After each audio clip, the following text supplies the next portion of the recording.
राधे राधे दोस्तों। एक बार एक व्यक्ति जो मृत्यु के करीब था, मृत्यु से पहले अपने बेटे को चांदी के सिक्कों से भरा थैला देता है और बताता है कि जब भी इस थैले से चांदी के सिक्के खत्म हो जाएं, तो मैं तुम्हें एक प्रार्थना बताता हूँ। उसे दोहराने से चांदी के सिक्के फिर से भरने लग जाएंगे। उसने बेटे के कान में 4 शब्दों की प्रार्थना कही और वह मर गया। अब बेटा चांदी के सिक्कों से भरा थैला पाकर आनंदित हो उठा और उसे खर्च करने में लग गया। वह थैला इतना बड़ा था कि उसे खर्च करने में कई साल बीत गए। इस बीच वह प्रार्थना भूल गया। जब थैला खत्म होने को आया, तब उसे याद आया कि अरे, वह 4 शब्दों की प्रार्थना क्या थी। उसने बहुत याद किया, उसे याद ही नहीं आया। अब वह लोगों से पूछने लगा। पहले पड़ोसी से पूछता है कि ऐसी कोई प्रार्थना तुम जानते हो क्या, जिसमें 4 शब्द है। पड़ोसी ने कहा, हाँ, एक 4 शब्दों की प्रार्थना मुझे मालूम है। ईश्वर मेरी मदद करो। उसने सुना और उसे लगा कि ये वे शब्द नहीं थे, कुछ अलग थे। कुछ सुना होता है तो हमें जाना पहचाना सा लगता है। फिर भी उसने वह शब्द बहुत बार दोहराए, लेकिन चांदी के सिक्के नहीं बढ़े, तो वह बहुत दुखी हुआ। फिर एक फादर से मिला। उन्होंने बताया कि ईश्वर तुम महान हो।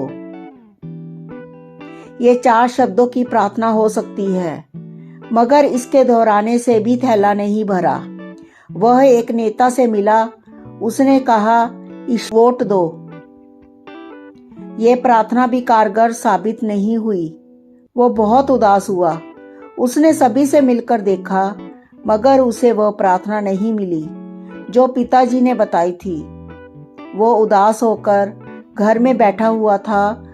तब एक भिखारी उसके दरवाजे पर आया।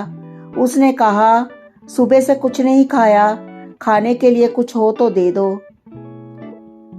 उस लड़के ने बचा हुआ खाना भिखारी को दे दिया। उस भिखारी ने खाना खाकर बर्तन वापस लौटाया और ईश्वर से प्रार्थना की, हे ईश्वर, तुम्हारा धन्यवाद। अचानक वो चौंक पड़ा और चिल्लाया कि अरे, यही तो वह 4 शब्द थे।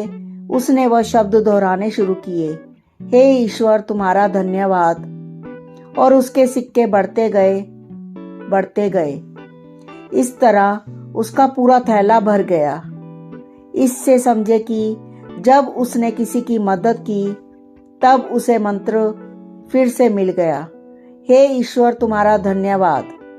यही उच्च प्रार्थना है, क्योंकि जिस चीज के प्रति हम धन्यवाद देते हैं, वह चीज बढ़ती है। अगर पैसे के लिए धन्यवाद देते हैं तो पैसा बढ़ता है। प्रेम के लिए धन्यवाद देते हैं तो प्रेम बढ़ता है। ईश्वर या गुरु जी के प्रति धन्यवाद के भाव निकलते हैं कि ऐसा ज्ञान सुनने तथा पढ़ने का मौका हमें प्राप्त हुआ है। बिना किसी प्रयास से ये ज्ञान हमारे जीवन में उतर रहा है। वरना ऐसे अनेक लोग हैं जो झूठी मान्यताओं में जीते हैं और उन्हीं मान्यताओं में ही मरते हैं। मरते वक्त भी उन्हें सत्य का पता नहीं चलता। उसी अंधेरे में जीते हैं, मरते हैं। ऊपर दी गई कहानी से ये समझें कि हे ईश्वर, तुम्हारा धन्यवाद। ये 4 शब्द नहीं, प्रार्थना की शक्ति है। अगर ये 4 शब्द दोहराना किसी के लिए कठिन है तो इसे 3 शब्दों में कह सकते हैं, ईश्वर, तुम्हारा धन्यवाद। ये 3 शब्द भी ज्यादा लग रहे हो तो 2 शब्द कहें, ईश्वर धन्यवाद। और 2 शब्द भी ज्यादा लग रहे हों तो सिर्फ एक ही शब्द कह सकते हैं, धन्यवाद। आइए हम सब मिलकर एक साथ धन्यवाद दें उस ईश्वर को जिसने हमें मनुष्य जीवन दिया और उसमें दी 2 बातें, पहली सांस का चलना, दूसरी सत्य की प्यास। यही प्यास हमें खोजी से भक्त बनाएगी। भक्ति और प्रार्थना से होगा आनंद, परम आनंद, तेज आनंद। धन्यवाद।